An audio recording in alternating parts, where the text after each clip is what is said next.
Hello, good afternoon to all of you. Hello, students. Hello, everyone, teachers. Okay, I'm the moderator. My name is Dr. Tay Peling. Okay, I'd like to give a very brief introduction of our speaker today, Encik Annuar here. Mr. Annuar bin Taha has a bachelor degree in English literature from Indiana University, USA in 1987. He has obtained a diploma in education from International Islamic University, Kuala Lumpur back in 1985.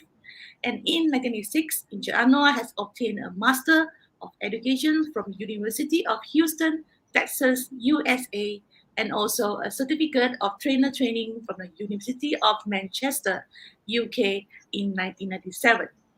He has a diploma of NPQEL from IAB in 2013. He has more than 34 years of teaching experience. His first posting was at SMK Further Chemomoy 1988, then SMK Further Bukit Go Kuantan from 1989 to 1996, SMK Tanjung Lumpur 1996 to 2002, then in SM Science Tuanku Jaffa 2003 to 2013. SMK Juasei 2013 to 2020. He was Guru Cemerlang from 2009 to 2016. And from the year 2020 until now, he's the principal in SMK Bahau Negeri Sembilan. We are very privileged to have Encik Annuar with us today. Without further ado, please welcome Encik Annuar Taha. Over to you. Thank you very much, students, teachers, those who are going to sit for the SPM paper in about 4 days time on the 3rd of March. Welcome. I hope you spend time with me until the end, about 2 hours. Can you see my slide, Cikgu Aman? Can you share my slide, Cikgu Aman? Yeah, the slide is out. Okay. Yeah, we can see the slide now. You can see that. Okay. All right. Now, boys and girls, I will not address the teachers. I'm going to address the students. Okay, boys and girls, I hope you know by now that the English paper, paper 3 writing has 3 parts. Okay, part 1 is compulsory. This question, the level is A2 to B1, meaning if you come with a B1 level of English, you do well for this paper. Okay, for part 1, you have to write an email to a friend in about 80 words. Okay, if you write more, it's okay. Though you won't be penalized. We'll never count the number of words, of students' responses. And then part 2, another compulsory task. Okay, you have to write an essay in about 125 to 150 words. Again, if you exceed the number of words, it's not a big problem. No penalty will be given. Okay, so just write, answer the question.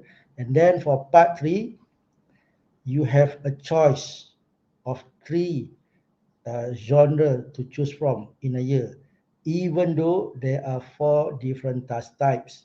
Okay, the task types are an article, a review, a report, or a story. But what will come up this year, we have no idea. Maybe you won't have a report, maybe you won't have a review. I'm not so sure. It all depends, or we will all know on the 3rd of March. Okay, for part 3, you have to write about 250 words. I know for a good student, 250 words is not a big deal to them. They can write more than that. But the guideline given, if you follow, you still can get full marks if you write about 250 words. Okay, next. All right, my next slide talks about the format, more or less.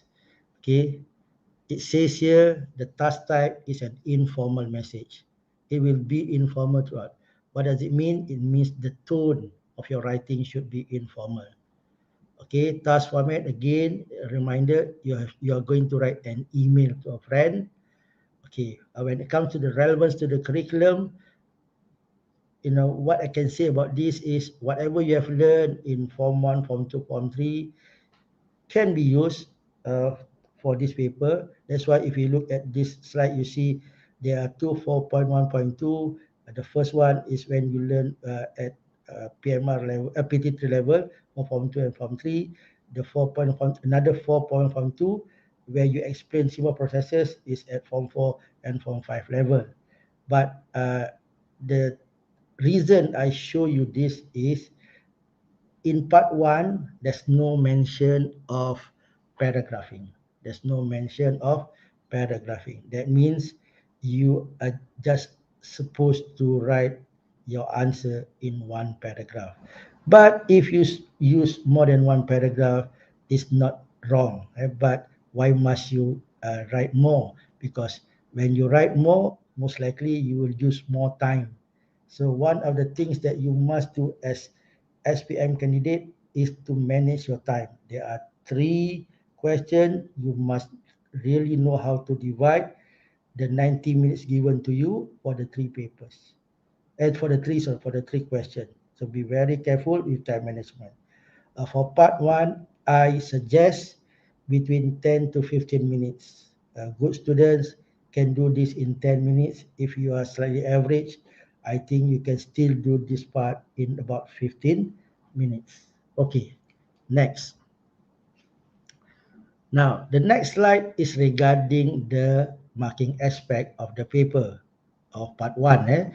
The marking aspect of part one. So I believe if you know how you are judged, you will do the right thing. If you play soccer or you play football, the how do you win? You score goals. The people with most goals will win. So it's the same like not just taking the exam. If you know how we judge you, then you should perform what is required. So let's talk about the four aspects that we will judge you for your responses. First, we'll judge based on content. It says here, all content is relevant to the task. That means if there are three content points that you must mention, then you have to use all three. All three must appear in your response. When all the content points are used, that means the target reader is fully informed. So when the target reader is fully informed, you get full mark. The full mark for each aspect is 5 marks. Okay, next, we look at communicative achievement. Okay, what does it mean by communicative achievement? Basically, it means you must write using the right text type or the right genre. In the past we say format. So when you write your email, it must be written using the correct register and it must be laid out accordingly. So when we see that you are writing an email, you use the relevant register. Register here means vocabulary that is suitable for the task. That means you are on the right track. For career achievement, also we are talking about your ideas. Are your ideas straightforward ideas? Straightforward ideas mean you elaborate. If you don't elaborate, your ideas are considered as simple ideas in simple ways. So if you don't elaborate, most likely you will not get good marks for communicative achievement. All right. And lastly, for consumer, we want to see whether your ideas are clearly written with reasonable appropriacy. Meaning, it's like this. If you can write well, your sentences are written without errors, it will also help in your cognitive achievement. So there's some overlapping. If you're not good with the language, you cannot write good, accurate sentences, then you might not get good marks for cognitive achievement. All right. Next, we are talking about the aspect of organization for part one. So in part one, they do not require you to use paragraphing, but if you use, it's not wrong. So at least For part one, since it will be in one paragraph, candidate must show that they can use simple connectors and a limited number of coercive devices. Okay, so what are coercive devices? Coercive devices, it can be the right punctuation, it can be all those sequence connectors and so on. It can also be if you can write using the correct tenses throughout. Eh? Okay, and then when it comes to language, we look at three things actually. But actually, we look at two things. First, we look at your sentence structure. It says, can you use simple grammatical form? Simple grammatical form refer to can you write simple and compound sentences with a good degree of control. What does it mean with a good degree of control? That means most of the time we can see that you can write accurate sentences. Second, we also look at your vocabulary. Can you use basic vocabulary appropriately to answer the task, to write the email? There's another bullet that I did not put here is regarding errors. It doesn't mean to get 5 marks for language, you must write an error-free essay. There can be errors as long as the errors do not impede meaning, you can get good marks. All right. Now let's look at an example of a question for part one.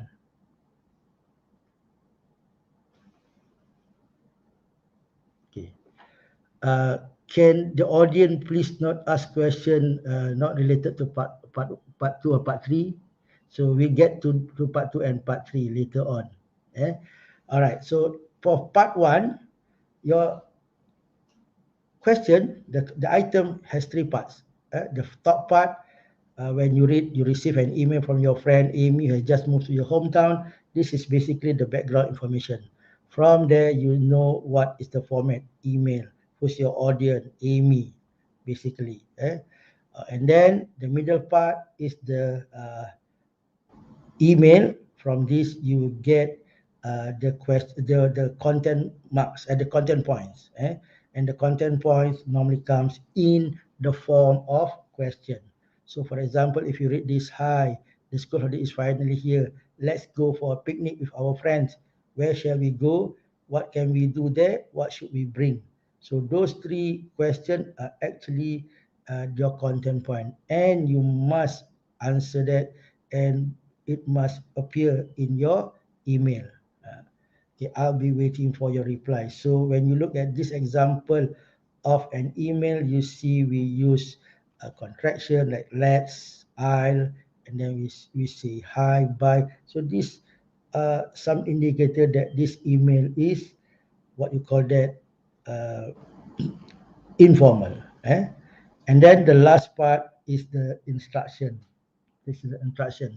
So now write an email to your friend in about 80 words. Write your answer below. So please understand where you get the content point, where you get the format, where you get the audience and so on. All right. Now, my next slide shows an example of an answer that will give you full mark. A full mark. Okay. Now, what if you forget the address of the email and the subject of the email? Eh?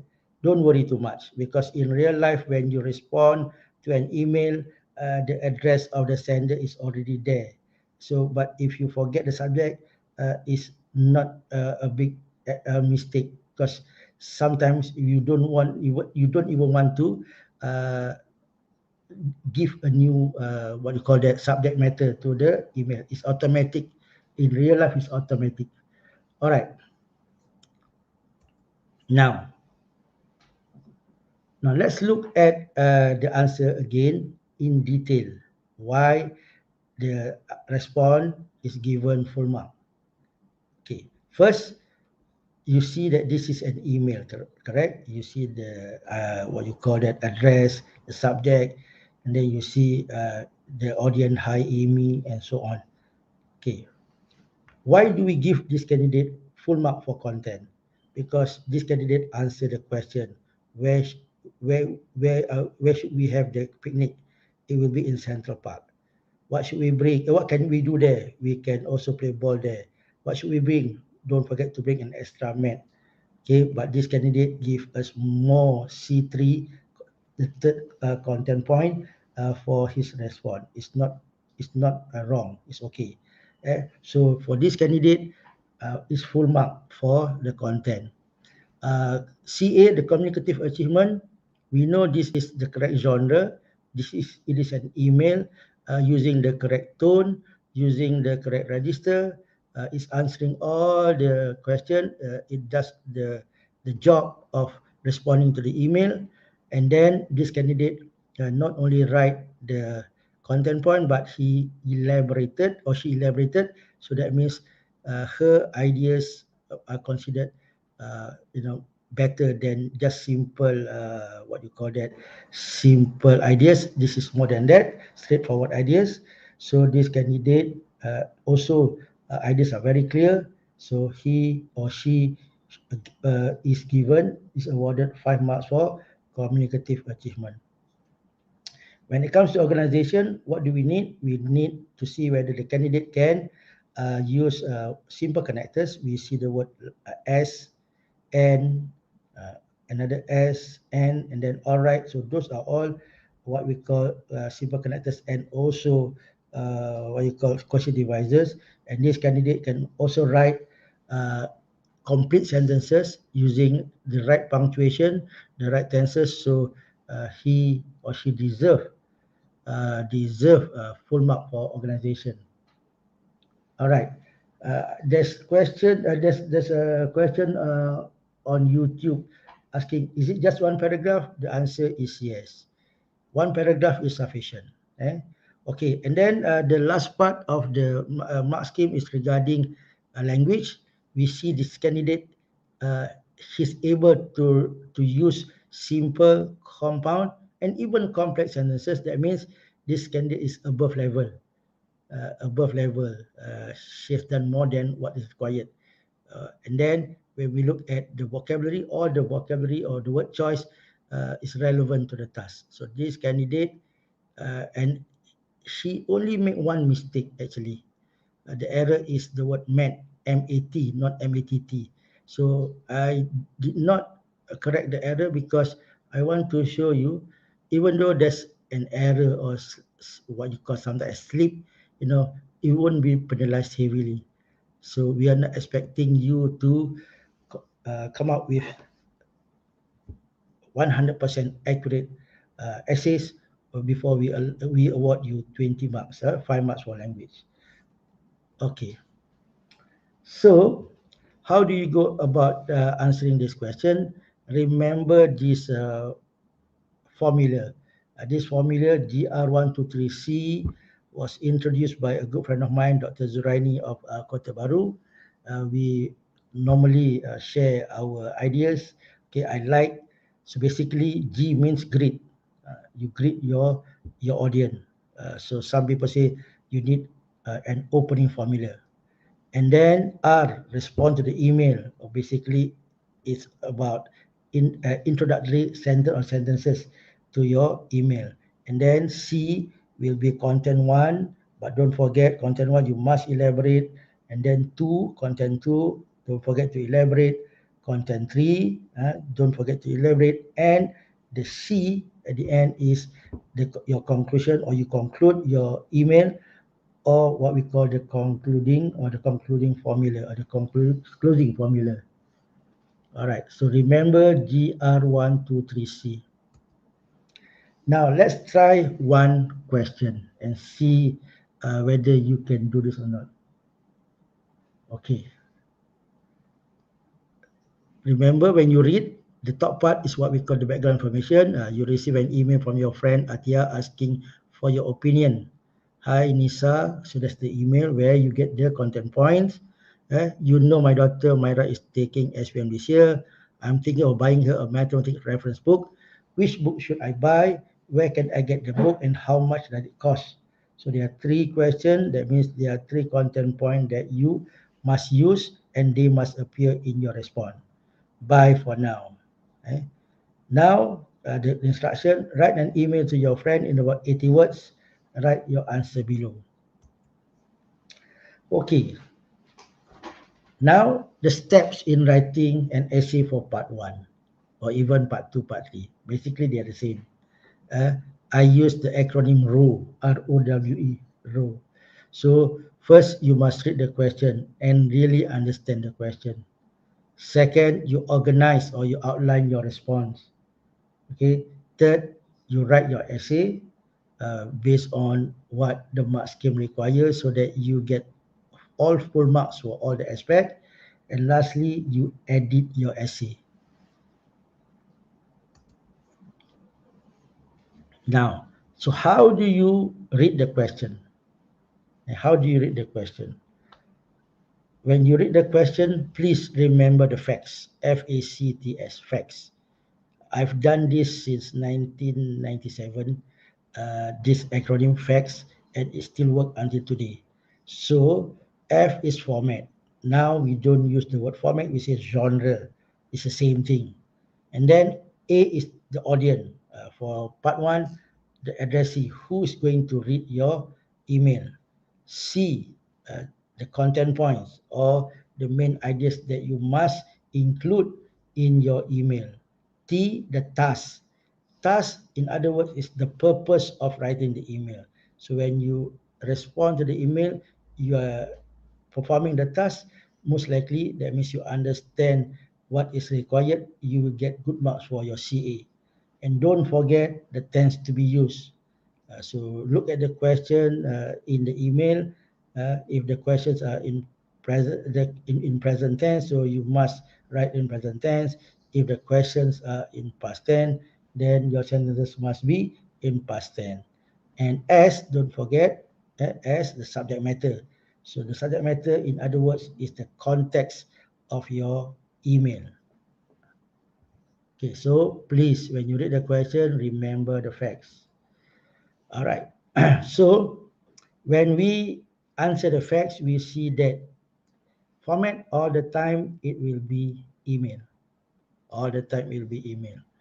Audience, regardless of what the person's name, it will be informal because the person is supposed to be your friend. The content will change. Okay, here we have 3 content points based on the 3 questions: which book to buy, where to get it, how much does it cost. So we see that the task is actually based on the curriculum. For example, here most of the task is to suggest. Okay, and the tense that you want to use will be present because all the questions are in present tense. Okay. I see some comments on YouTube. Some people say I usually do two paragraph. I've seen 3, but normally once you have more paragraph, you tend to write more. That's all. Okay. And the S, the subject matter is buying a book. All right. Now, what I've done with my students, I combine Dr. Zurani's idea of GR123C with my template, which is called the TAD method. eh? The TAD method. When you use the TAD method, most of the time, whatever the mark scheme requires, you will show to us that you have used it. So the TAD method means transition action detail method. Okay, transition here refers to caution devices like first of all, lastly, next, then. Okay, and then the action will be your main ideas. If you answer all the question, that means at least you have 3 main points. And then don't forget the details. In other words, elaboration or elaboration. Eh? All right. So you can use this. Okay, let's see how to use the TAD method. Now, before we use the TAD method, for part 1, I hope all of you will score 20 marks because it's not that difficult. For example, you need some support. Now, there are many ways to grade. What the easiest is high. So there are other ways, but the easiest is I. So why must you learn all the others or remember all the others? Just take one. All right. Next, for the responding to the email, you can use one sentence, you can use two sentences, you can use three. It's up to you. For an easy response will be, I'm glad to hear from you. Thanks for writing to me. I received your email yesterday.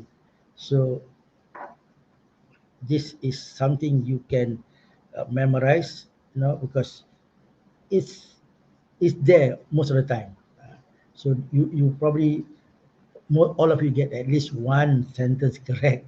Okay, and then the question devices that you might want to use in your email will be things like first of all, next, then, and then the simple connectors like and, but, because, as, okay, so, and the last, when you want to what you call conclude your email, you can use lastly, finally. Is not a must, but if you use, that means for the organization part, you have done enough for you to get good marks for the organization. Okay, when it comes to the concluding formula, if you are not very good, just remember one. I hope to hear from you soon. If you're good, you can use two or three, but don't use all five. Remember, you only have 10 to 15 minutes for this paper. For this part, sorry, for this part. Okay. Next, I would like to give students some ideas of the vocabulary that they can use when you write, not only for part one, but also for part two, part three.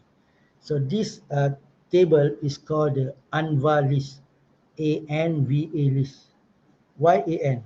Because whenever you use a noun, you have the opportunity to use adjective. Whenever you use a verb, you have the opportunity to use an adverb. So remember this ANVA. So the Anwar list, not Anwar list, but Anwar list. Okay.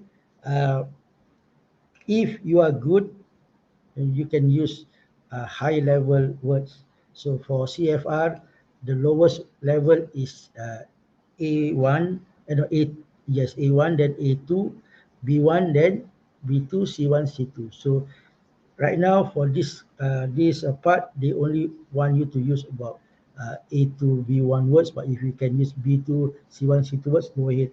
Nobody can stop you. That means you are above level. Okay,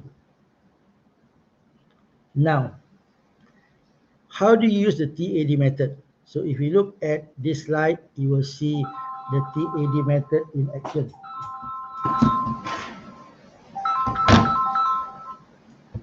Okay, you will see the TAD method in action. So the first line, the G, hi, and then the second line R, respond.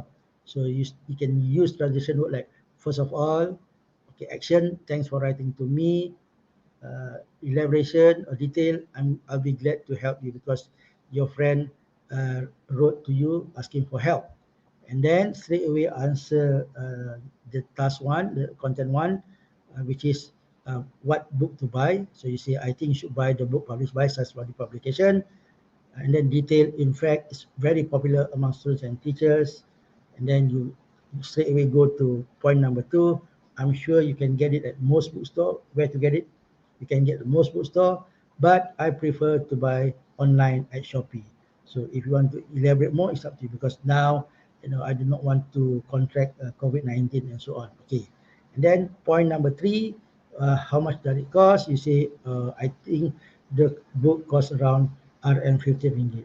So elaboration, if you go to MPS Bookstore in Seremban or KL, you get a 10% discount. So if you look at this answer, you agree with me that whatever the mark scheme requires, you have given it, you have done it. And then don't forget to conclude your email by saying, I'll be waiting for your next email. Bye. Eh? Yes, Shakir, this example will give you full marks. Eh? This example will give you marks. See, this candidate only used 78 words and she will get full marks. Why? Everything that the mark scheme wants her to perform, she has done it. Okay, all right. So you see the content points, okay, you see the elaboration, you see the organization, first of all, in fact, and but. You see that this candidate can write not only simple sentences but also compound and complex sentences, and she can write using the correct punctuation and so on. So this candidate is very good. Full mark for this candidate.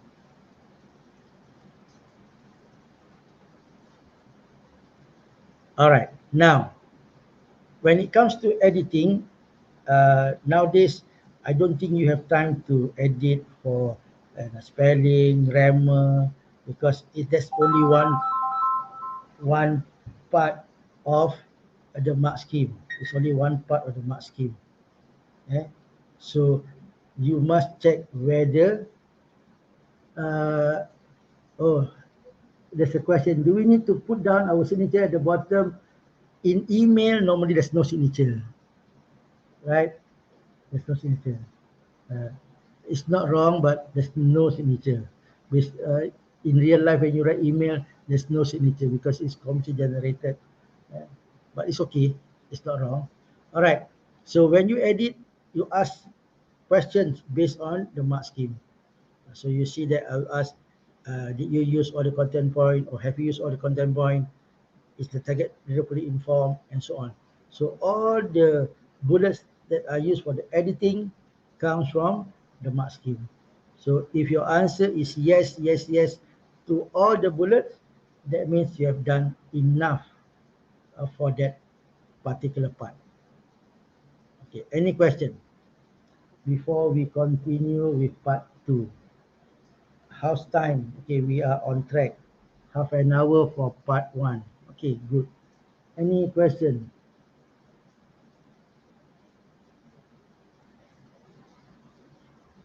Okay, that's a question. How many sentences is ideal? It's up to you. You know who you are. If you can write a lot in about 10 to 15 minutes, then go ahead.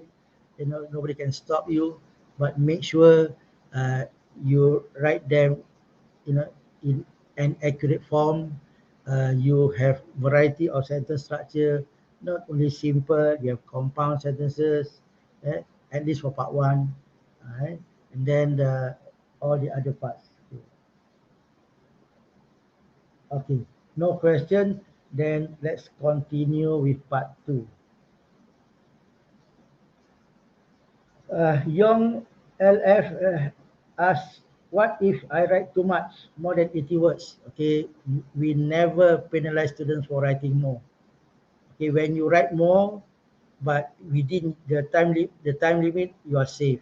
But if you write more for part 1 and you have less time for part 2 and part 3, you are penalizing yourself. So a good time management is very important. It's very important. Okay. Roti Chana, what's your question? Sir, do we have to use apostrophe to punctuate the quotes and phrases? That is good punctuation. You should use the correct punctuation all the time. Oh, are contraction allowed? Part 1, yes, because part 1 is informal. Contraction is really necessary for part 1 because that shows that you are writing informally. One way of showing that you are writing informally. Okay, now let's talk about part 2. Okay, now part 2. Part 2, the task type is formal text. So basically, what do we mean by a formal text? Okay, I've Google, Cambridge exams, but most people say when it comes to formal text, they say try not to use contraction. Don't use contraction, and don't use contraction, and don't use contraction. Okay, So the task format for part 2 is called guided writing, but the genre is essay. The genre is an essay. Eh? And the length is about 125 to 150 words. Okay. Now, for the first time, it says, I am highlighting in yellow, if you can see it, it says organize, sequence, and develop ideas within a text of several paragraphs on familiar topics and some unfamiliar topics. Eh? Meaning, for part 2, you must write in paragraph. You must write in paragraph. You must write in paragraph. Okay.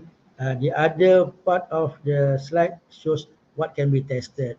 They can test you, about advantages, disadvantages of something. Eh? You have to explain main points, for and against an idea or argument, and so on. But here I want to highlight that for part 2, paragraphing is important. Now, do we have to use single quotation marks for words like bookstore, name, like popular? No. The name of a store popular is a popular bookstore. You don't need to put quotation marks for that. We know what you are referring to.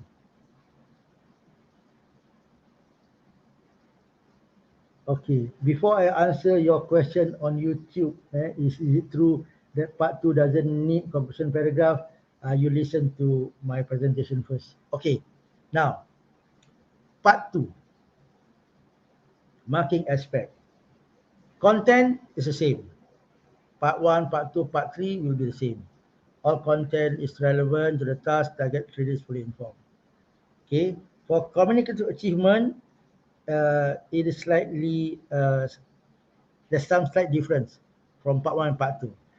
Part 1 only say you must elaborate, because we want to see the intelligence of the idea. But here it add something else. You must elaborate to show that your ideas are intelligent and to hold the target reader's attention. So what does it mean by to hold the target reader's attention? You have to write more, and the details that you add will be interesting to the reader. Here the reader will be the examiner lah. Right? All right. And that's it. So the rest will be the same. You must use the right genre. They must be written using the correct register. They must be laid out accordingly. And your ideas must be explained clearly, so that the reader can understand you. Okay. Now, organization, like I said, first bullet will be about paragraphing. It says text is generally well organized and coherent. So we'll talk about paragraphing and also coherent in a paragraph. We'll talk about coherent of the whole essay and also the coherent in a paragraph. Second bullet, using a variety of question devices. So you have to learn all the question devices that we have, sequence connectors, we have all those to show example as a result and so on. Okay, and then for language, okay, it says here, students must be able to use a range of everyday vocabulary with occasional inappropriate use of less common lexis. So you must show that you can use big words. You must be able to use to show that you can use C1, C2 words. Not only the simple A2, A1, B1, B2 words, but you must try to show that you can use less common lexis. Sometimes you might get it wrong, but there's an attempt to use less common lexis. Okay. Next, for part 2, it says for language, you must use a range of simple and some complex grammatical form. Simple we understand, simple sentences and compound sentences. Complex sentences, a complex grammatical form meaning we must be able to write complex sentences and compound complex sentences. Okay, with a good degree of control. The level for part 2 is higher. Part 1 is a A2 B1 level. So if you're A2, you get the middle band. If you're B1, you get the highest band. Part 2 is B1, B2. If you're still at B1 level, you get mostly 3, 3, 3, 3. If you are writing at B2 level, most likely you get 5, 5, 5, 5 for all aspects. Okay, now let's look at the question. Again, like I said, the question has three parts. The top part, your class has been discussing how they spend their money, and your teacher has asked you how to write an essay about what you would spend your money on. So here you get the format essay. Your audience will be your teacher. The subject matter will be what you would spend your money on. And then you read the middle part. In your essay, you share about what you would like to buy, reasons for your choice, where do you usually buy these things. So these are the three content points that you must use. Just remember, for part 2, each bullet is actually a paragraph by itself. Eh? Okay, and then the instruction. Write your essay using all the notes and giving reasons for your point of view. So this part has some reminders to all candidates. What are the reminders? First, use all the notes. So what are the notes? The three bullet. Bullet 1, bullet 2, bullet 3. And then the other reminder, giving reasons. Why do you think they remind you of this? Because the point say reasons for your choice. That means you must give more than one. But if they only want one reason, they say, write about why you made that choice. That's one reason is good enough. But here, they want you to give reasons. So make sure you are clear with this, with the question and the reminder. Okay. Now, boys and girls, what is an essay? According to the Cambridge Online Dictionary, an essay is a short piece of writing on a particular subject, especially one done by students as part of the work of a course. Okay, that means that's why the word limit is only 150 because it's a short piece of writing, and the audience is always your teacher. Why? It's something given in your class. If you're in university, it will be given by your lecturer, your lecturer. So you will see in part 3, I'll be talking about article. You will see the similarity between an essay and the article. All right. Now let's go straight away on how to answer this question. Same process, ROWE. First, you read the question. When you read the question, don't forget the facts. So what is the format or the genre? Who's your audience? Who will read it? The content points or the main ideas to be included. The task or the purpose of writing part 2. The tense to be used.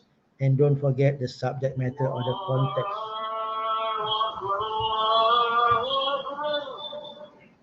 Okay. Next, when you answer the facts, you see that the format will be the same all the time, which is an essay. Okay, your audience will be the same all the time. It's your teacher, so that means it will be formal all the time. The content will be different depending on the question on a particular given year. So the three questions given to us: what to buy, reasons for buying, where to buy. Eh? The task, we have two questions we will inform, and one question when we answer we explain. So what to buy, you want to inform. Reasons for buying, you explain. Where to buy, you inform. So it's in line with the curriculum. And the tense to be used will be present. Will be present. And subject matter, buying an item. Okay. Next, I'm showing you a sample answer uh, that we have done, and we give this candidate full marks. We give this candidate a full mark. All right. Now, in most cases, when you write part 2, because it is an essay. It's good that you have a title. It's good that you have a title. But if you forget the title, it's okay. Why? Uh, the definition of an article is that it will be on a singular subject matter. So if you have 5 paragraphs, that means we know this is an essay because you have your introduction, you have your body, and your conclusion. And all the 5 paragraphs will go back to one subject, which is buying an item. Right? Eh?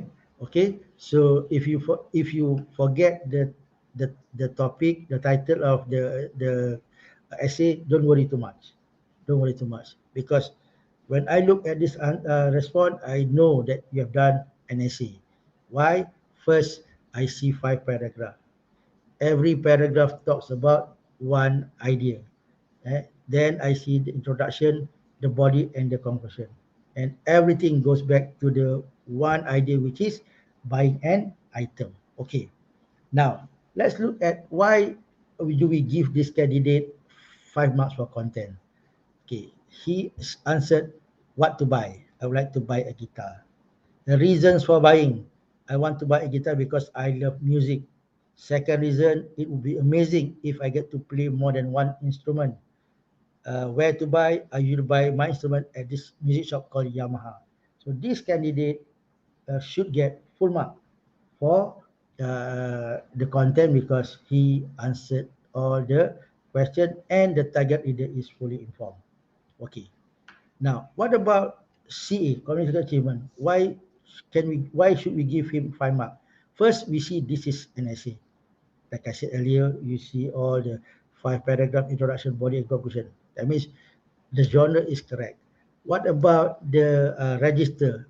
Every single word that this candidate choose is to answer the question, what to buy. Fantastic. What about his tone? Most of the time, he's using the formal tone. We'll see only one time or two or three times he use contraction like don't, haven't, but it's not a major feature. So this candidate, you know, knows that he must write in the formal tone, but somehow, because this was done earlier before all the teknik menjawab is being carried out, he didn't know that he cannot use a contraction. So, but this is not bad. Now, what about his ideas? Okay, he can elaborate. Not only giving us one elaboration, he give us more. That means his elaboration, uh, that the elaboration that he gives will not only give us more ideas, but it hold the readers' interest. It hold our interest. So this candidate deserve full mark for CA. Now, what about organization? We see paragraphing, we see introduction, we see body, we see conclusion. Every paragraph talk about one idea. We see the question devices like therefore, for example, as for me, since, but, because, moreover, however, in a nutshell. So this candidate can organize his essay in paragraph using question devices, using the correct punctuation. So he deserves full mark for organization. Eh? What about language? Okay, it says for vocabulary, this candidate must show that he can use everyday vocabulary and attempt to use less common lexis. There are some words that is beyond B2 C1. So let me show you the words. Okay, for example, the word acoustic, wordy. In first paragraph, the word wordy, and then second paragraph, acoustic, and then we have instrument, nutshell. So this candidate try to use high level words. And when it comes to sentence structure, not only he can write simple and compound sentences, he can also write complex sentences. For example, when we have money, first paragraph, when we have money, we need to use it wisely. One example of complex structure. Next one, if it is spent on the things that we don't need, we will waste our money. So there are a few more. So please, dear candidates, when it comes to part 2, don't forget you must show that you can write some complex grammatical form. So don't only show us once a complex structure, show us more. 2, 3, or 4. It's up to you. Eh? And then we hardly see any error from this candidate. So in terms of language, he deserves also full mark. Full mark. Now, there's a question, sir, does adding idiom in our essay increase our marks? When you use idioms, which part, which aspect are you doing better? You are doing better for vocabulary. So most likely you only help yourself in what you call that, the language aspect. It doesn't help you in the organization. It doesn't help you in content. Maybe a little bit on what you call communicative achievement. So vocab, good use of vocabulary, idioms, a proverb will help you a little bit with your language and also CE. All right, any other question? What about the use of contraction in the last paragraph? Like I said, if possible, don't use any contraction for part 2. But if you somehow use once or twice, don't worry too much. Don't worry too much. People who scam. Is the word count on this paper also not particularly important? Okay, like I said, you can write more. We never count. I never count. When I mark. If you write 5 paragraphs, most likely it will go beyond 150, because when you give the introduction, maybe 2 3 lines, a conclusion 2 3 lines, and then for each paragraph, for the body, you write about 4 to 5 sentences, it will be more than 150. So don't worry too much about the word count. As long as you have used the content point, you elaborate more than one sentence, because we want it to be interesting to the reader. You have more than 150 words. Don't worry. Without introduction, will it impede the marks? Yes. If you don't have the introduction and the conclusion, it means your essay is not well organized. Yeah, you see where I'm heading. A good essay for part 2 and even part 3, at least you have 5 paragraphs. You must have your introduction, you must have your body, you must have your conclusion. Janganlah jawab lebih dari 180 sangat. I cannot stop anybody from writing more. You know your ability. Like I said, part 1, you spend 10 to 15 minutes. So part 2 is about 35 minutes. And part 3 is about 40 minutes. So you will make full use of the 90 minutes given to you. Okay. Does bombastic words give us more marks? Okay. Again, when you talk about bombastic words, you're talking about less common lexis. Less common lexis vocabulary. C1, C2 words. So you will only, looking at the aspect of language only. Can we write in 3 paragraphs?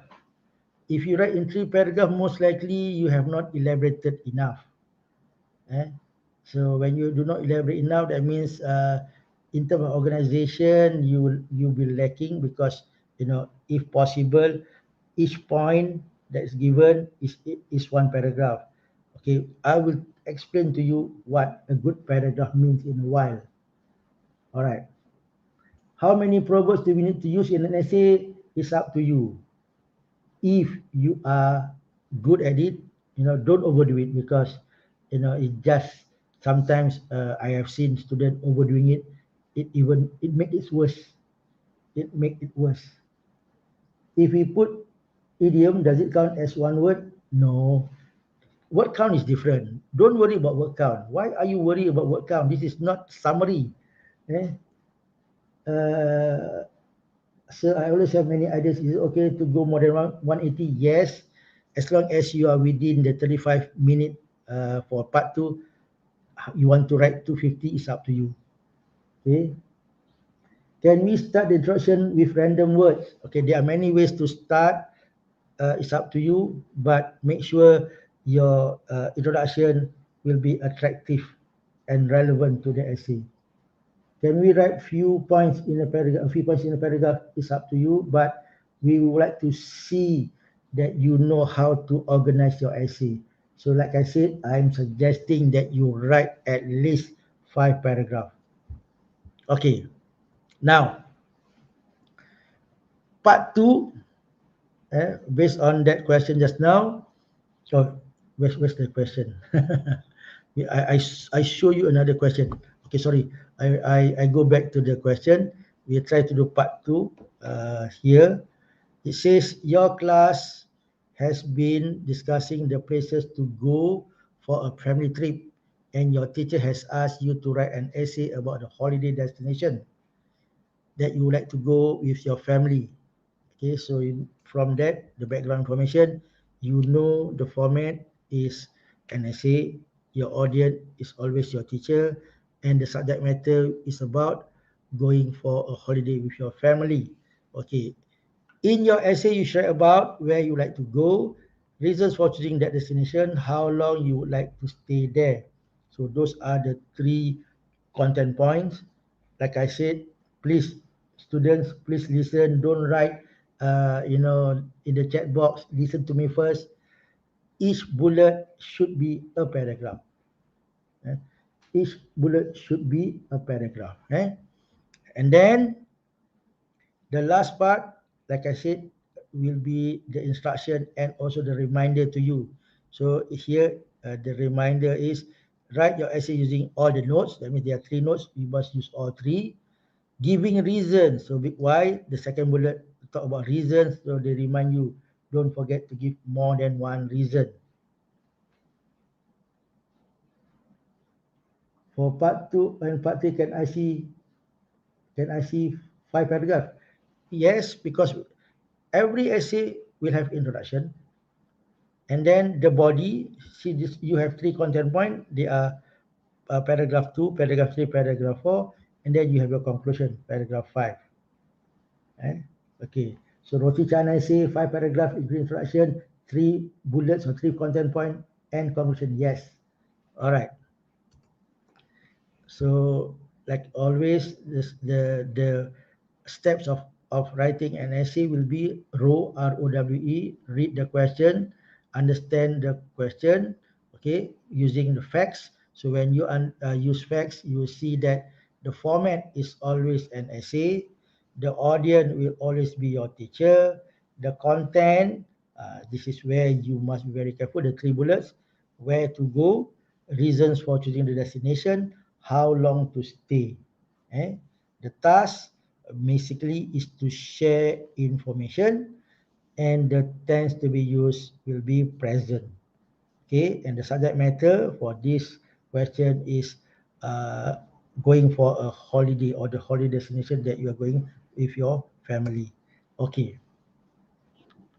now again, we are going to use the TAD method. I hope you understand by now what TAD means. TAD means transition, which will be called the quasi device that you're going to use. Action will be the main point that you must include in your essay, and the details, the elaboration that you must provide. Because if you don't provide elaboration, your ideas will not hold or will not give interest to the reader. The reader here will be the examiner. All right.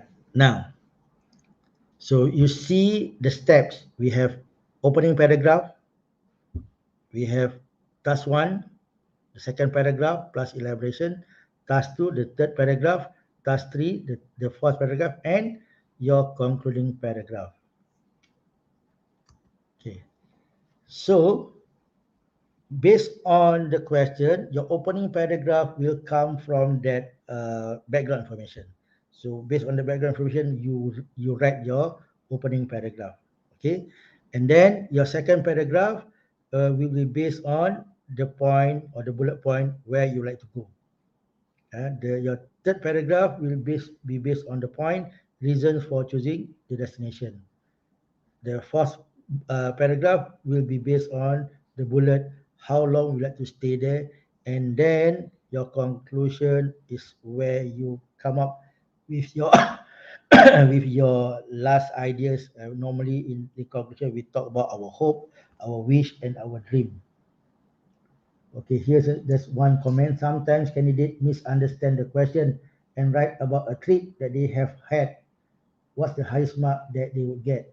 All right. So, if candidate misinterpret the question, uh, okay, they will be penalized in certain areas. Language definite, CA definite, organization might not. Content, if uh, it mentioned where they went, that means where you would like to go. Okay, reason for choosing the place they mention, most likely for content they might still get good marks, but for the other parts they will be penalized quite heavily. So that's why the very first thing that we as teachers, I think they ask the question is from a teacher, you must teach them how to read the question. So please use the facts and use the facts. All right, now let's see. Now for part two and part three, they are quite similar. So maybe my explanation for part two will be slightly longer. Please listen very carefully.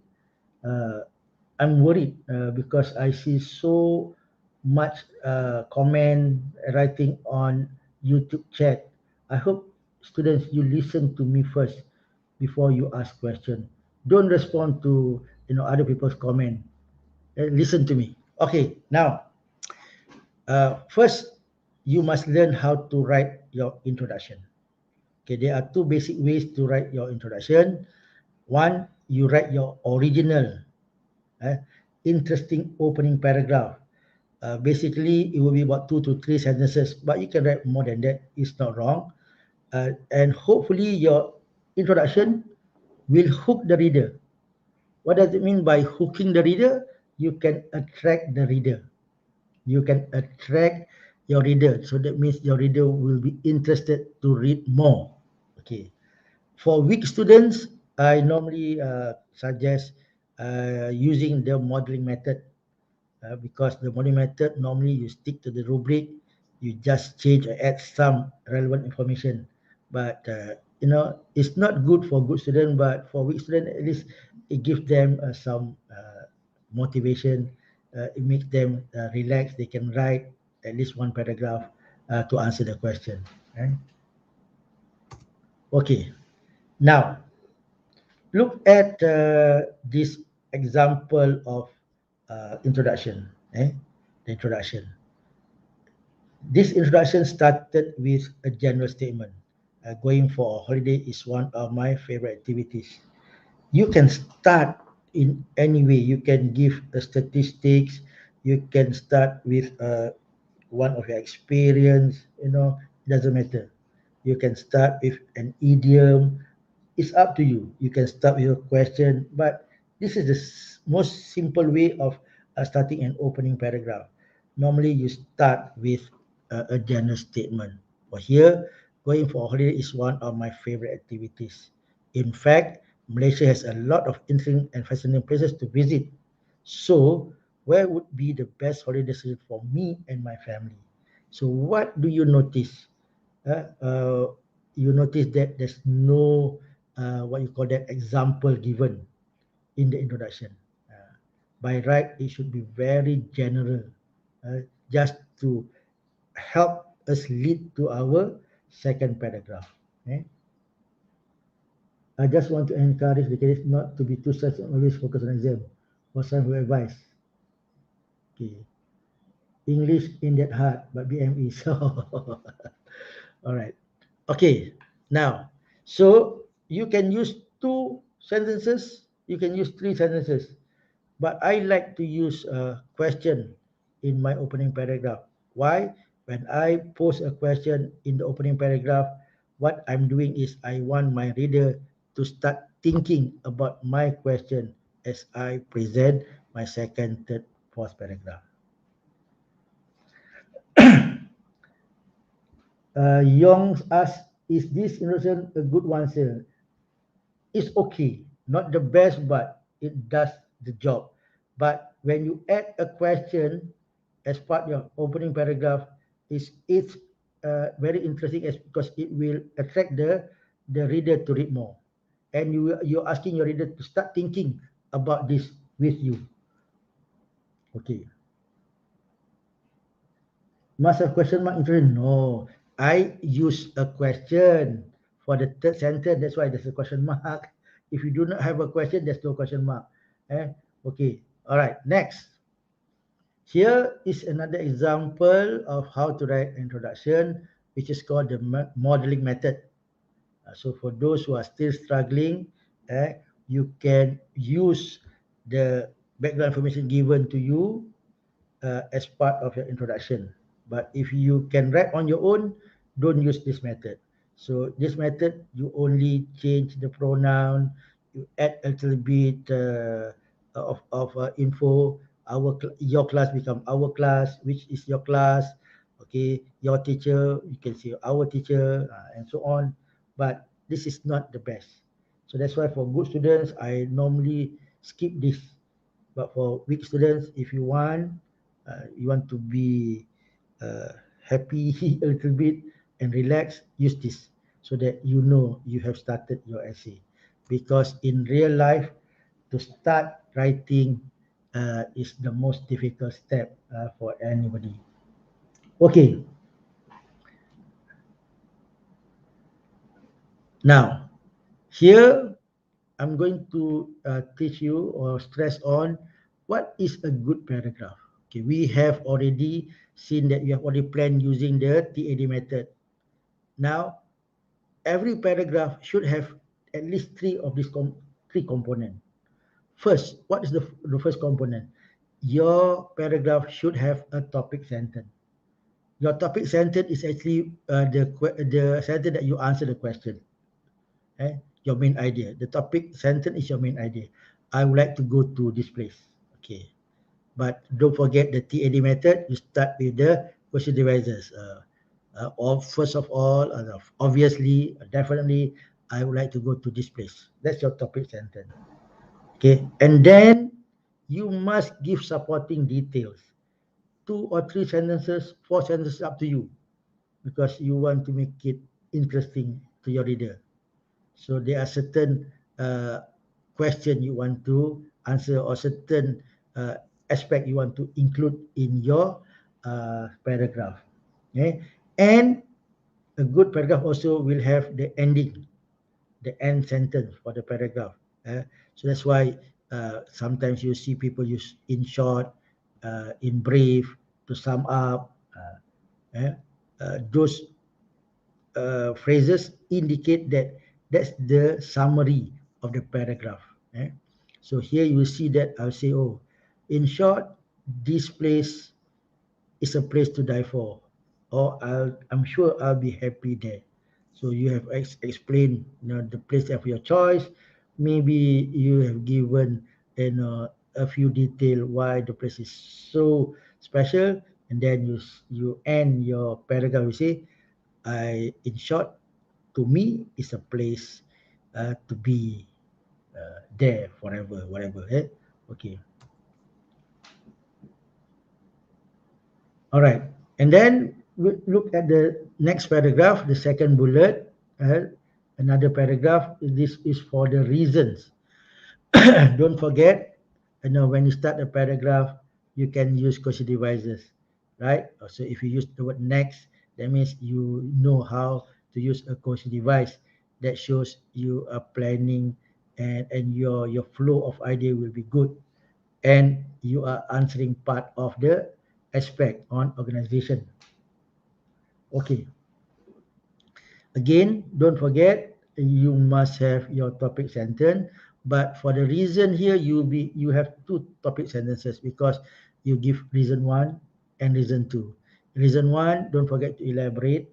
Reason two, don't forget to elaborate. And then you have your end sentence for the reason. For the reason. So maybe you say, without a doubt, or indeed, or clearly, the place has everything to make the holiday a memorable one. So you have given your reason why you have chosen this place. and you say, in other words, the place has everything to make your holiday a memorable experience. Okay. And the next paragraph, sometimes students they forget what type of cognitive devices can I use for the first paragraph. I've used first of all, I've used next, what else? If you forget, for example, you can use then, but like I said, I like to use question. I use a question as my cognitive device to bring people to my next paragraph. So I hear, how long will I stay there? I use the question as my question device. Okay, and then I probably write, given a chance, I probably stay there for a week. So that's why here you're answering the question. So that is your topic sentence. Then you give your reason why you would spend 1 week there. Okay. Okay. And then don't forget, every paragraph should have a topic sentence, supporting details, and end sentence. Eh? So learn this. I'm sure you have problem having end sentences because not many students can do this. But try, try. Eh? All right. So what is the end sentence all about? I've been talking about end sentence 3 times now. Eh? The last sentence of the paragraph. What are they? The last sentence of the paragraph usually restates, reinforces the topic sentence in different words, or summarizes the main point of the paragraph. Eh? Summarizes the main point of the paragraph. Eh? Uh, in other words, it ties everything together. So you have the topic sentence, you have the supporting details, you have the end sentence. And so the topic sentence and the end sentence should not have the same wording. Uh, it's the same like your opening paragraph and your last paragraph. They should not have the same wording. Okay. All right. Now, then learn how to write the concluding paragraph. Normally, in the concluding paragraph, you talk about your hope, your wish, and your dream. Same like opening paragraph for part two, your concluding paragraph is about 2 to 3 sentences only. So, for example, to sum up, in conclusion, in a nutshell, okay, some of the question devices that you can use. I hope that one day my family and I will get to go to this place. I'm sure we will enjoy ourselves during our stay there. Again, I like to use question because if you use a question at the end of your paragraph or for the last paragraph, actually this is what we call the rhetorical question. How would you feel if your dream vision comes true? A rhetorical question has a place in writing. Why? Because when the reader reads your last sentence, he or she will be start thinking of your question, even though they stop reading your essay. So it's a good way of ending your essay. Can we use question as question device? Yes. Uh, to lead to your paragraph. That's what I did. That's what I did. It's not wrong. Not wrong. Good question. So overall, there would be 5 paragraphs, and each paragraph include of 3 sentences. No, not necessarily each paragraph must have 3 sentences. There are 3 parts. Each paragraph should have 3 parts, especially your body, not your introduction or conclusion. Your body, normally you have the topic sentence, you have the supporting details, and the end sentence. So it can be 3 or 4 sentences, it can be 5, it can be 6, it's up to you. It's up to the person. How much can you write within the time limit of 35 minutes? Eh? Okay. So, boys and girls, one of the feedback that we got from teachers after You people sit for the trial throughout Malaysia. Not all students, the good ones, they can finish. The slightly weaker students, teachers say students cannot complete the essay. Now, if you don't complete the essay, what will happen to your marks? If you don't complete your essay, you only write 2 or 3 paragraphs, that means you cannot get full mark for content. When you don't write a complete essay, you will lose mark for organization. Definitely. Those two you definitely will lose marks for content and organization. All right. So what I'm suggesting is, if you are good, you don't have to follow this. Okay. If you are not very good and you are struggling to come up with ideas, what I suggest will be, first you write your opening paragraph. Okay, 2 or 3 sentences, and then for your next paragraph, you start with your question device, and then you answer the question and try to elaborate at least once. And then you should know how much you can write. So you leave maybe 3 4 lines, and then you go for the third paragraph. You start with another question device. You go and talk about your ideas, your first reason, elaborate. Second ideas, elaborate. You give some space for you to elaborate later on. And then fourth paragraph, same thing. You write your cohesive device, and then your main idea, you elaborate once or twice, and then you give more space, and then you write your concluding paragraph. Once you have time, you go back and elaborate more. Then you will definitely get all the marks for content. You get good marks for your organization, because we can see that you are writing in paragraph, you are using question devices. The only thing that's lack will be your elaboration is not long enough to hold the target reader's interest. So I suggest those who are struggling, please use this method. Make sure you have all the paragraph, because when you have all the paragraph, I'm quite sure you have all the content points.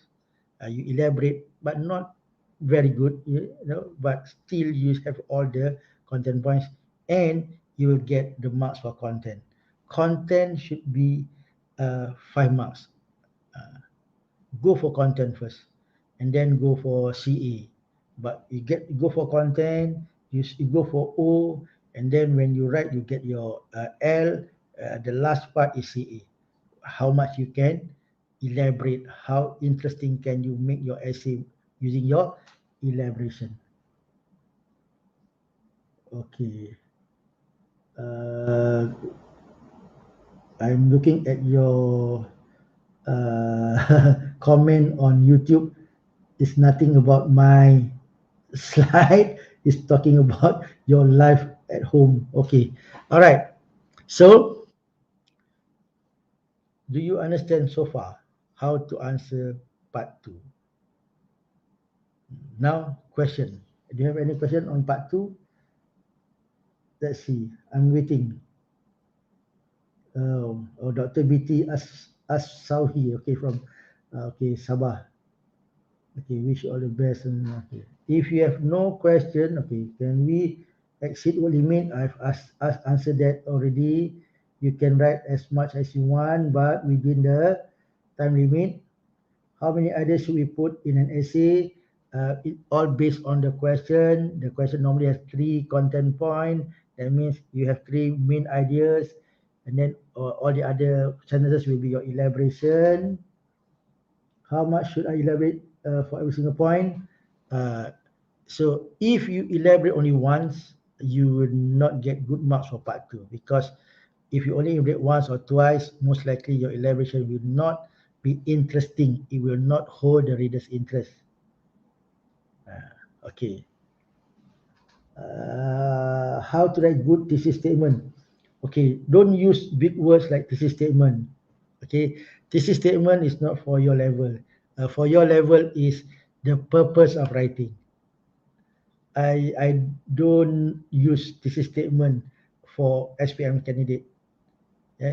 Thesis statement will always be for university students and degree, masters, and PhD students. You can ask Dr. Dave about that later on. Should we elaborate until we cannot elaborate anymore, or should we continue to force more points? No, no. So once you have it's like this. The rule for elaboration is once you can answer all the questions, you ask the what, the why, the how in your paragraph, people cannot ask you any more questions. That means your paragraph is well elaborated.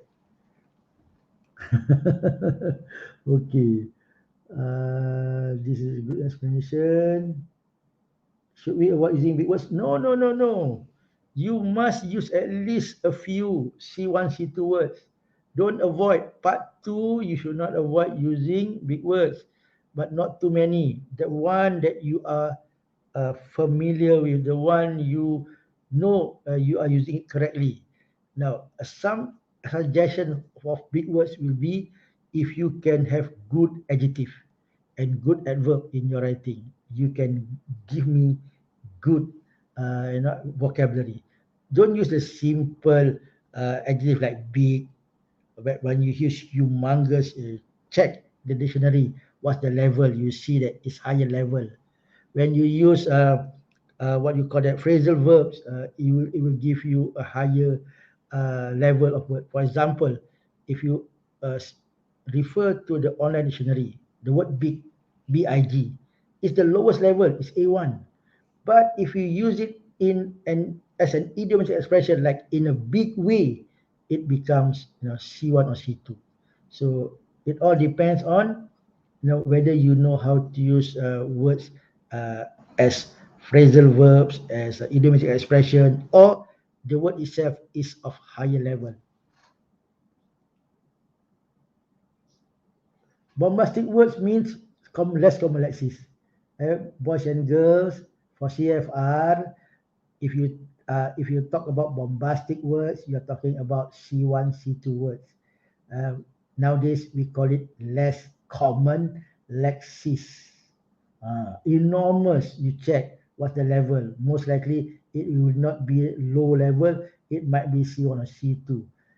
And that's why certain words we don't use in our item. We cannot use words that is high because we have many students every year. About 400,000 students take the paper, so we are supposed to use words at B1, B2 level for the question. But when you respond, you are allowed to go and use C1, C2 words. Can you explain more about how to use rhetorical question in our essay? What is rhetorical question? Rhetorical question is a question that you pose in your essay that the what you call the person does not have to answer.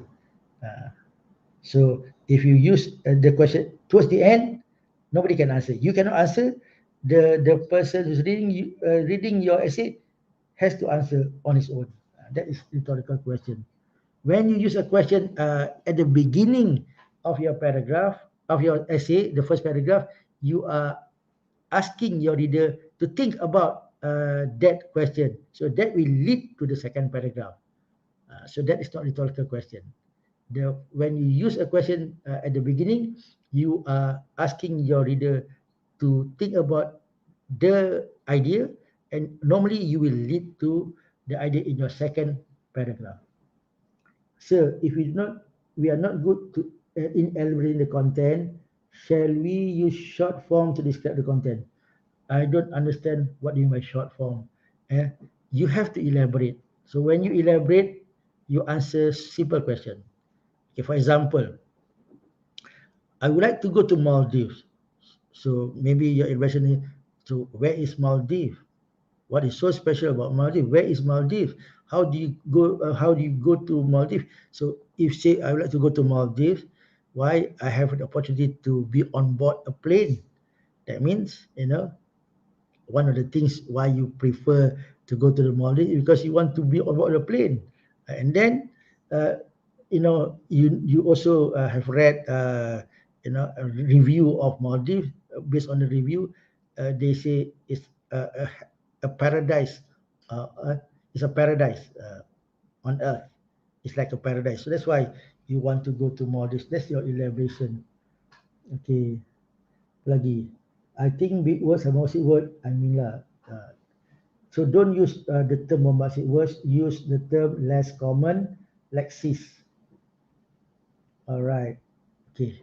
Since there's no more question, what are the odds that you would be marking?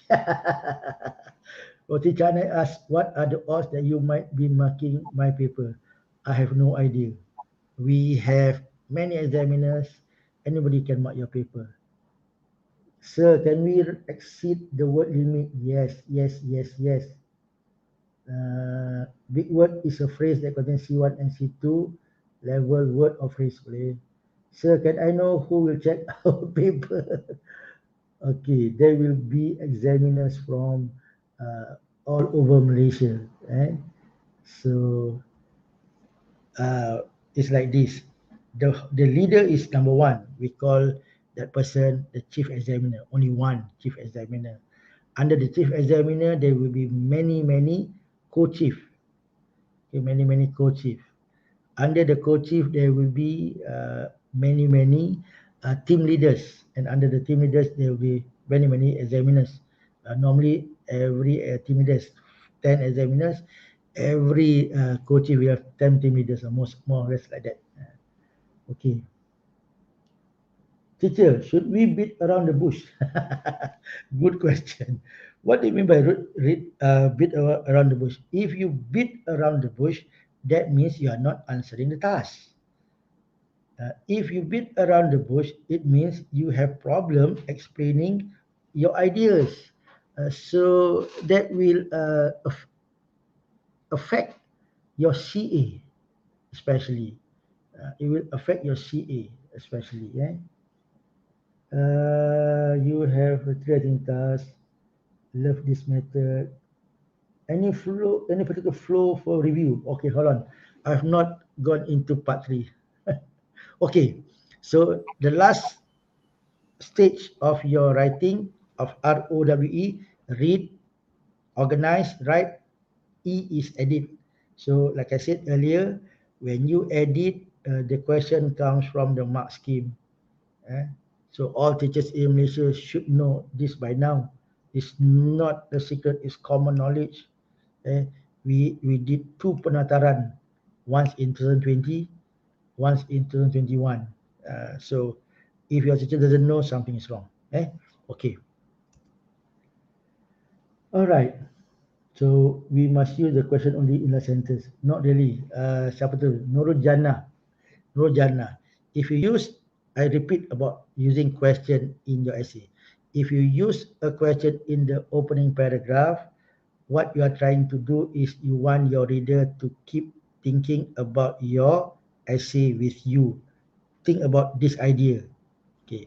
When you use a sentence as your cohesive device, that means you are going to lead your reader to be focused on the question that will be answered in that paragraph. When you use a question at the end of your essay, that is normally what we call the rhetorical question. You want your reader to keep on thinking about your essay or your topic even after they have stopped reading your essay.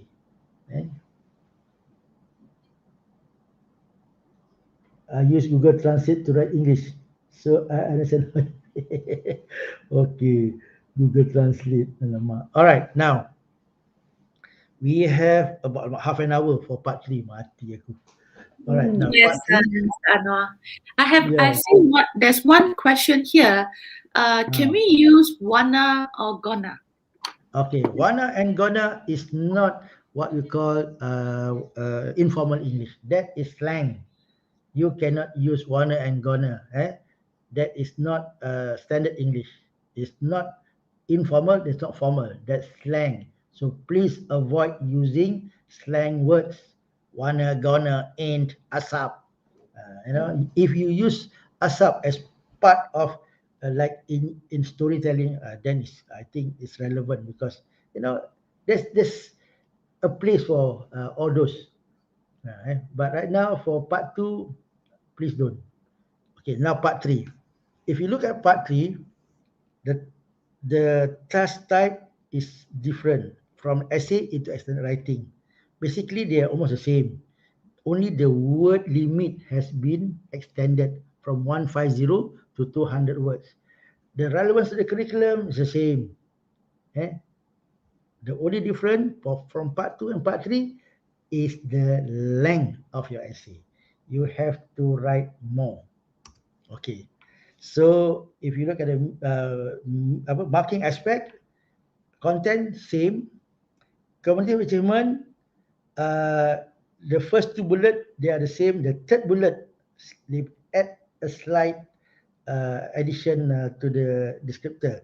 They say candidate can write clearly, explain the ideas clearly, effectively, and with ease.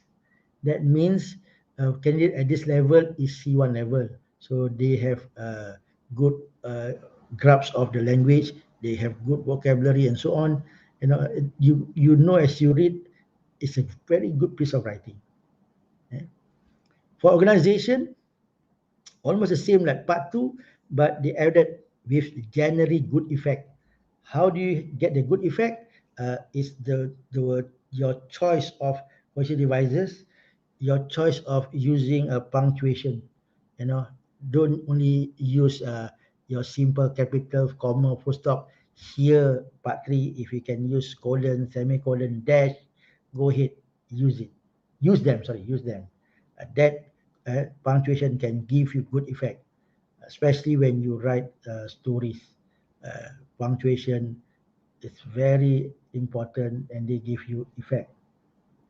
Okay. All right. Language, it says use a range of every vocabulary, including less common lexis. So part three, you must use less common lexis appropriately. So part two, you try to use less common lexis. Maybe you don't get the word correctly, in the correct context. But for part three, the word choice must be fantastic, precise, accurate to the context. Eh? And then for structure, it says can use simple and some complex grammatical form with control and flexibility. So that means you know how to start your sentences differently. You know that sometimes you use your sentences and don't use the same structure over and over again. You mix them around. One general what you call that rule in writing: never repeat something more than three times. So when you use short sentences, after that the fourth must be either middle, average length or long sentence. Same thing. Don't write long throughout. It's not good. It won't give you the effect. Okay. Flexibility, you know how to start differently. You know how to go about, putting the dependent clause in front, independent at the back, or vice versa. Okay. Now, for this session, I will only talk about article and storytelling, but I'll answer your question on review and whatever you have. Okay, so why do I choose article for part three? Because article and essay, they are almost the same. So normally in an article question, you get the title. They will give you your points in the form of question. So what other types of food would like to be served? That is one paragraph by itself. What special facilities should your candidate have? Another paragraph. How can you improve your candidate? Another paragraph. Eh? Okay, write your answer. Write an article answering this question. The best article is display on the school magazine. Write your article. Okay. Uh, I get the same comment about idiom. Like I said, when you use idiom, proverb, bombastic words, you are dealing with only the language aspect, and the rest is same. Okay, now what is an article compared to an essay? An article is a piece of writing on a particular subject. An essay is a piece of writing on a particular subject. In a newspaper, magazine, or the internet, essay given by your teacher. So the only difference between an article and essay is that the audience is larger. The essay, the audience is your teacher. The article, your audience is the general mass. Okay, all right. Now, let's look at an example of an article given to us as a full mark essay. Okay, a full mark essay. Now, the content given to us will be were type of food to be served, special facilities, how to improve canteen. Okay, and then this candidate start writing by giving the title "My School Canteen" by Sabrina. Uh, Good. If you forget, don't worry. Why? After reading this essay, I see that it's an article. Why? I see the introduction, I see three bodies, I see the conclusion. And everything goes back to talking about the canteen, the school canteen. So I'm sure I'm reading an article. It's not a review, not a report. So you are on track. So the title, the name is only the layout. We are not looking at layout. We are not like the old paper, you know. So this question, sir, how many marks will be deducted if the format is incorrect? Uh, None. If the genre is incorrect, then it will affect the CA. But the format, you forget the title, you forget the what you call that, the name of the person, is not a big deal. Where does it say in the mark scheme? It just say it must be laid out correctly. So are we going to penalize you heavily for this? I don't think so. I think article is the most favorite chosen by us. I hope so because you see the similarity of how to write an essay and article. The only difference is you have to elaborate more because you are given more space to write. You are given more words to write. That's all. Eh? What is this thing? What emotional damage? How many words can I see? It's up to you. Xu Yang, as long as you can complete your essay within the 40 minutes time frame, you are allowed to write as much as you want. Okay, now let's look at this answer. The opening paragraph, the school canteen is a place where every student gather to buy their food during recess, time to fill the empty stomach after hours of learning in the classroom. Okay, that's a general statement, very good. Therefore, it is important to provide a quality canteen at the school premise. The question is how to provide a high quality canteen. So this candidate knows how to write the opening paragraph. It's general, no example given. Very good. I want to ask question. For English paper, what pen is it recommended to use? It's up to you. As long as it's clear, then it's okay. No pink, purple. You use black or blue is okay. Eh? Black or blue is okay. Don't worry. All right. So we see this candidate can write the opening paragraph. Okay, each paragraph one idea. Second paragraph, this candidate talk about the school canteen should serve a well-balanced meal for the student. So that means answering what type of food to be served, and he elaborated more. Okay, and then the next paragraph answer what special facilities and so on. So this candidate can write he or she used 277 words to write 5 paragraphs.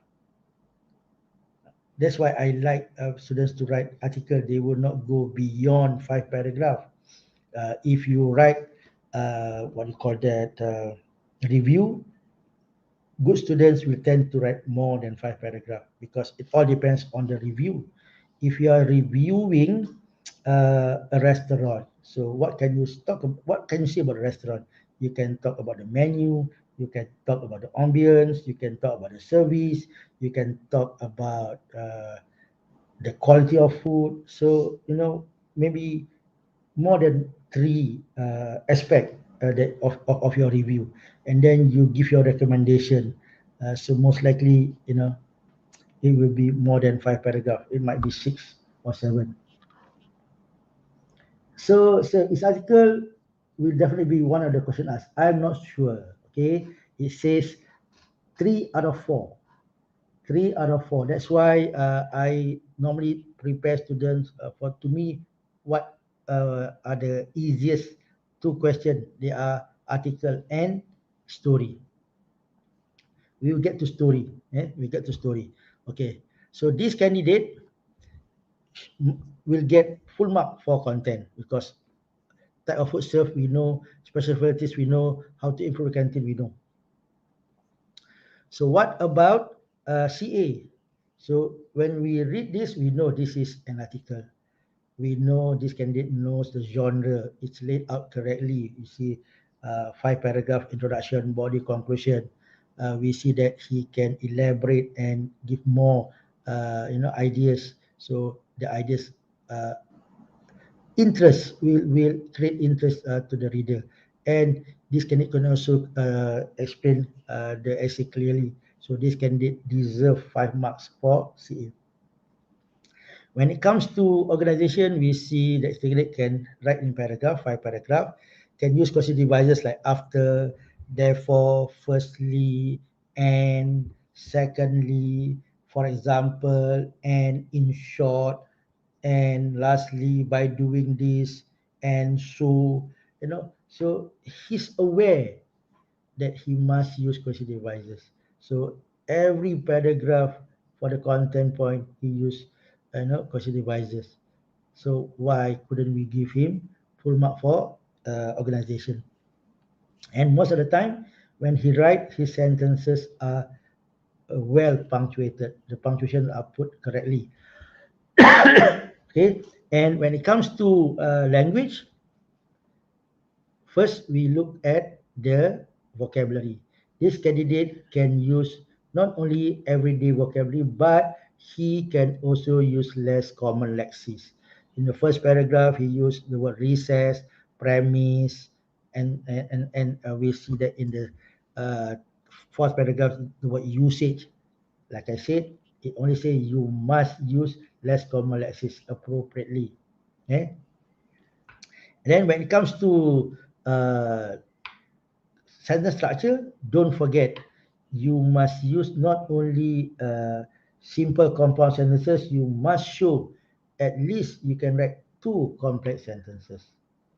So this candidate showed us that in the second paragraph he showed us one, the first paragraph he showed us another one. Remember, dear student, what it means by complex structure. Complex structure means you must have one independent and at least one dependent clauses. One independent, one dependent. But sometimes we thought we are writing complex structure. We use word like because, but we are actually combining two independent with because, so it becomes compound. So be very careful and make sure your teacher teach you or show you some simple way of writing complex sentences. The easiest will be the if. If you do this, then you do that. You get this. When you do this, you get that. So that those are the two easiest complex structure. Uh, but there are many more. There are many more. Okay, can I write my say excess the word limit? Yes. No marks reduction. The mark reduction will come when you make errors, when you not answering the question, when you uh, you know put the wrong punctuation and so on. Okay. Now we have about 15 minutes, so let's look at part 3, story. Okay. Why do I prefer story? Actually, story is quite easy. The only problem is with good students, they tend to write more than 250 words when it comes to story. They are not able to write a story about 5 to 6 paragraphs.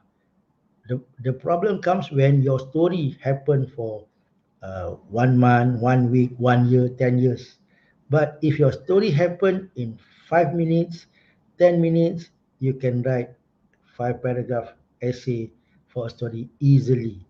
For example, an unforgettable incident. An unforgettable incident can happen in 10 minutes time. You know, it can happen in 5 minutes time because you probably forget to you your pants got torn or whatever, fell, you sleep. It can be an unforgettable incident because it's quite embarrassing. Okay, is one complex sentence and a few less complex enough for students to get 5 marks for English? No. Complex sentences is a some complex grammatical form. So some means at least two. Be very careful. I worry because I hope we don't really count, but the word some means two or more. So minimum two, because that means we are following the mark scheme. Okay, all right. Now here it says write your story. Your story should include a description of the incident and why it is unforgettable. Now, why is this very simple? What is a story? What is a story? Based on the Cambridge Online Dictionary, a story is a description, either true or imagined, of a connected series of events. Connected series of events. That means for your story, to get content points for your story, you need the beginning, the middle, and the ending. So you have the beginning, the middle, and the ending, you get marks, good marks for your content. And don't forget the other bullet, why it is unforgettable. So you have all that, then you'll get full mark for your content. Eh? So what is so difficult about writing a story? It's a series of events. So you know when it started, what happened in the middle, what happened in the end. Then, you can write a story. No problem. Okay. So in the beginning of your story, what must you have? Sir, is it recommended to use embellishment when writing story? I find that to be the biggest struggle as I get carried out using it. Yes. You okay, the word embellishment is very big word. It's a big word. It's C2 word. So what we normally do is we say elaborate. Make your story interesting by elaborating, but don't go overboard. Yes, you can elaborate a lot, you can embellish a lot, but not too much. Okay, so in the beginning, when you write the beginning of your story, your first paragraph, normally people introduce the character and also the setting, where it happened, when it happened. If you want to add the first plot, it's okay. But if you don't, it's not wrong. Eh? Because you just want to tell people who's involved in the story, where it happened, when it happened. Eh? All right. The middle is the most important, because normally the middle is where your story begins. You have the beginning of your story, you have the middle, the rising action will be the middle. It can be one event, two events, it's up to you. Then you have the climax. Before you have the climax, that means you have the conflict and you show how you resolve the conflicts. Okay, and then you have the resolution. Do I have to write title for review story report? It's good that you write, because in a way it helps you to, when you write the title, it helps you to focus your writing. Sometimes when writing a story, you tend to get caught in the flow and you get short sendiri, and the story to go the wrong way and you ran out of time. That's why when you write a story that happened in a few days, few weeks, few months, you do not know which part you want to share, which part you want to highlight. But if you write a story that happened in 10 minutes, 20 minutes, you know what to write. I'm going to show you one example here. Should we use word building for our story? Okay, not wrong, but do you have time? Okay, now, in the middle, this is what happened to those who like to embellish. You talk about the action. And at the same time, you can, add dialogue. Since you are the writer, you are your reader's eyes, your reader's senses, you add sensory detail, but not too much. Eh? And then you can also add your thoughts and your feelings. So maybe in some paragraph, you only give what you see and what you do. In certain paragraph, you add in your thoughts, your feelings. So you don't have to have everything in the same paragraph. That is what happen when you embellish too much. You get carried away. You get carried away. And don't forget, a good story must have suspense. Because a suspense will build to a climax. All right. And then don't forget the big finish. The end should reveal how you overcame your problem, all conflicts are resolved, and everything goes back to normal. Okay. Now, how do you begin your story? Uh, if we exceed, is it okay? I don't know. Let's see. As I stop at 6. All right. I hope I can finish before 6. Now, there are many ways for you to begin. There's no right or wrong way to begin. As long as you show that that's the beginning, and it's interesting, you can use them. No problem. Eh? Okay.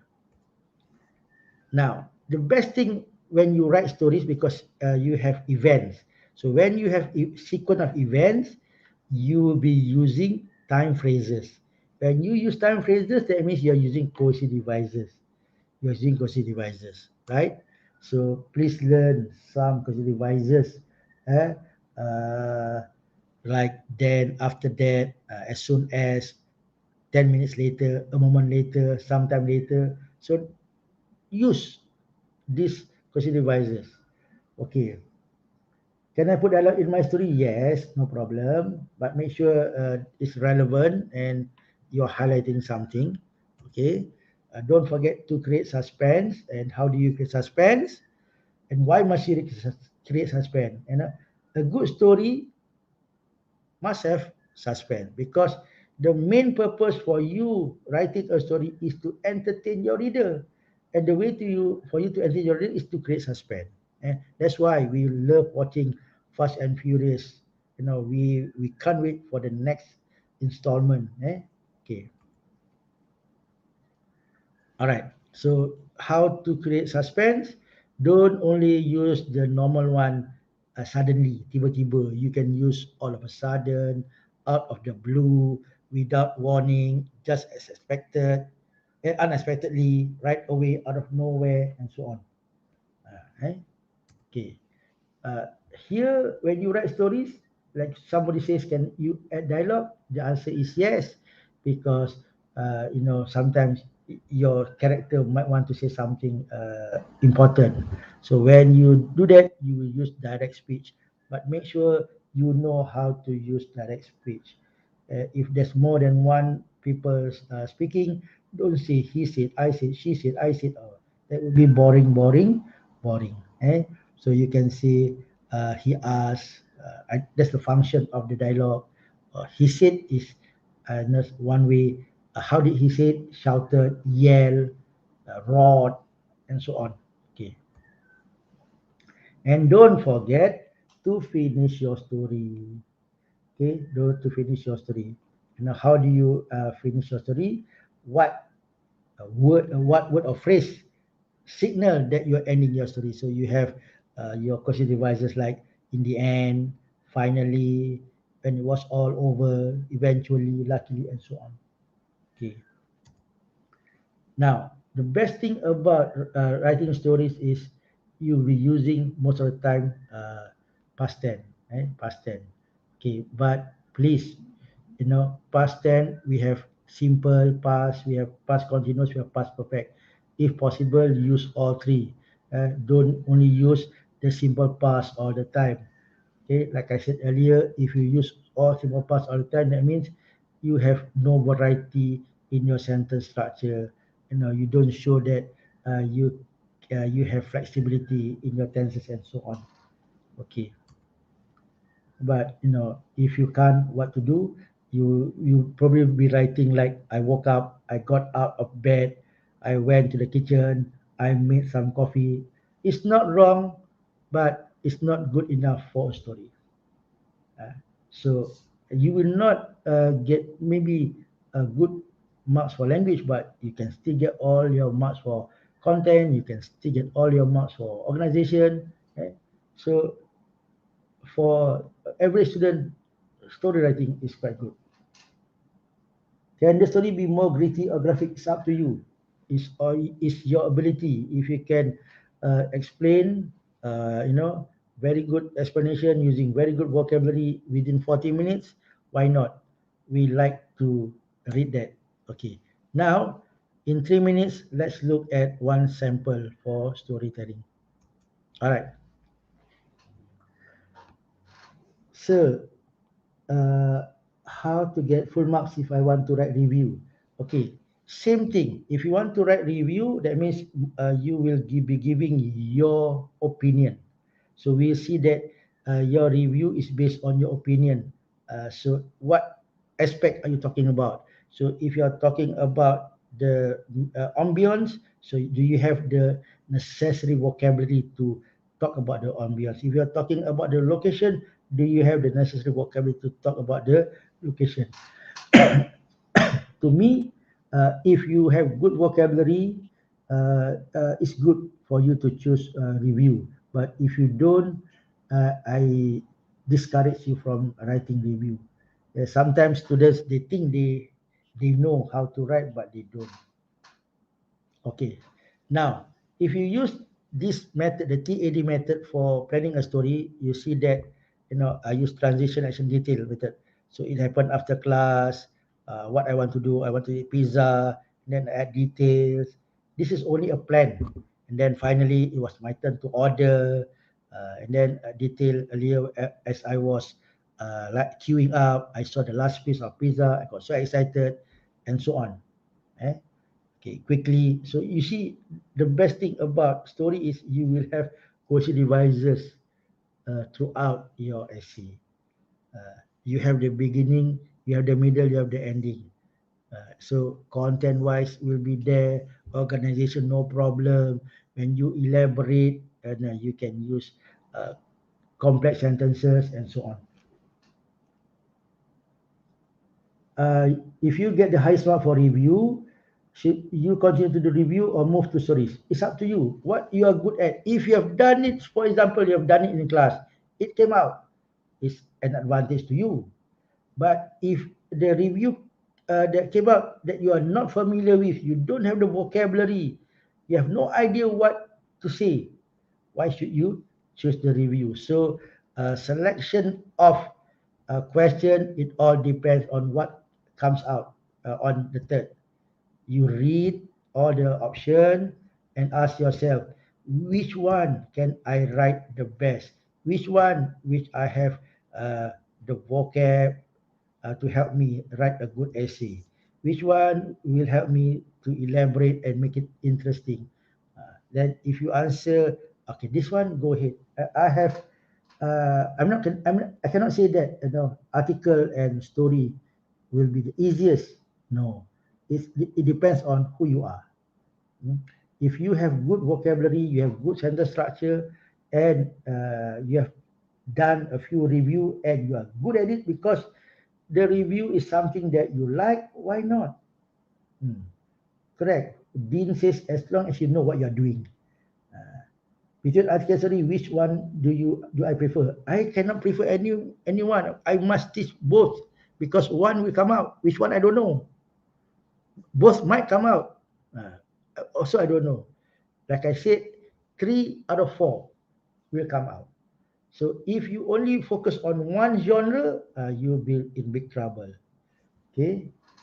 All right. Now, if you read this essay, you see that it's quite a simple read.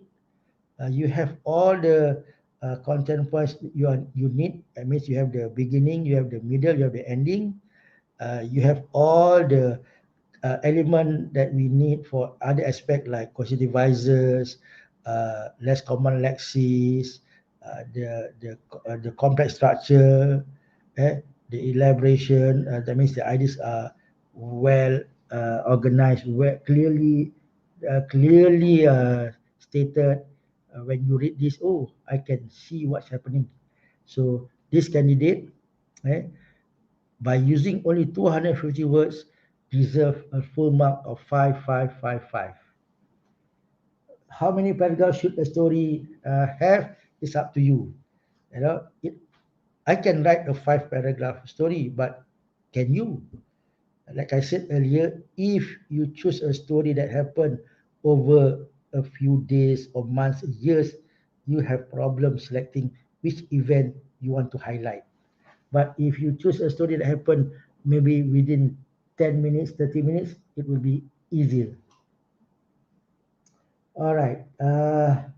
I think that's the end of my slide. The end of my session is already 6:01.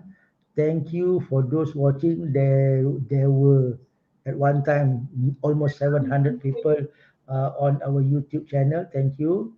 I hope I have done justice and give you what you need to prepare for the SPM 2021. Any other question? And good luck to all of you. And thank you to BPK, DD, apa, EDD, Dr. Tay, and also our Timbalan Menteri for having this program for all of you. I wish you all the best. I hope I'll be seeing good answers by all of you. So to end this session, remember toil, TOIL. Eh? Basically, if you want to do well in all the three parts, understand the task, organize your response, write intelligent ideas, and use good language. Okay, this is the summary. The details I've already explained to you. Okay, thank you to all my friends. I know I see some of my friends all over Malaysia joining in. Thank you, people from Sabah, Sarawak, Negeri Sembilan, Pahang, and so on. I hope this session has been helpful. Uh, that's all from me. Wabillahi taufiq wa hidayah. Assalamualaikum warahmatullahi wabarakatuh. Salam keluarga Malaysia. Back to you, our admin and also moderator, Dr. T. Okay, it looks like Dr. Tay has been got technical issues, difficulties. All right, so Okay. I have to take over. All right. Anyway, thank you very much, Cik Anwar, for the explaining for almost 2 hours. Okay, and we Okay, have a lot. there's one question. How can we repay you for this good session? All You right, don't go ahead. repay me. You repay your teachers. You repay your parents by getting good result. Show to the world, show to all the people out there that our English is not that bad. We are doing our best to help you to be good in English. That's why we have all the four skills. You had your listening, you had your speaking, you be having your reading paper and writing paper. All the best to all of you. Do yourself proud, do your parents proud, especially your teachers. I'm a principal. If my student get good result, I'm very happy. I am also the mentor for Negeri Sembilan. So if they do well, I'm very happy. You get the best result for us, teachers in Malaysia. I'm already happy for that already. Thank All you. right. Okay. Thank you very much again, Cik Anwar. There's a lot of tips, eh? So you guys can actually click back on this link to review back whatever that Cik Anwar have taught us today. Okay. So yeah, as on behalf of the organizer, I would like to thank Cik Anwar again for Yeah. giving a lot of tips and tricks. So I hope that all students can follow all the guidelines and then all the how the to actually answer this paper. Okay. So good luck to everyone. So may the force be with you. Okay, we have Dr. Tay connecting now. Okay, let me hand over to her for the closure for today. All right. Okay, okay. Let's wait for a while. Let's see whether she can get through or not. All right. As we are waiting for Dr. Tay, there was one question. All right, go ahead. Is it correct to say I'm in the pink of health? Actually, there's no such thing as in the pink of health. You only say I'm in the pink. That's the right way of saying it, but it's not wrong. No, it's Okay. not All wrong. right. The best one is I'm in the pink. So remember language, revolve uh, every year. There are new things that we accept now and then. So don't worry too much, because as long as we can understand you, you get good grades, inshallah. All right, inshallah. Banyak soalan kan? Okay. Yeah, yeah. Suddenly we have a lot of questions. Okay, Dr. T is Hello. coming back online. All right, go ahead, All Dr. right, T. sorry. This technical thing, my It's internet okay. problem. All right, go ahead. So, Okay, Januar. So where are Yeah, we now? we are done. for the done already for I closures. It's see. Okay, already Good, it's yeah, good. already 6:06. yeah. All Almost two right. hours plus. Okay, really. I really enjoyed the session, and I believe that the students and also the teachers have received lots of tips in answering this paper 2 SPM Bahasa English. This is gonna Paper be three, the paper three, first time.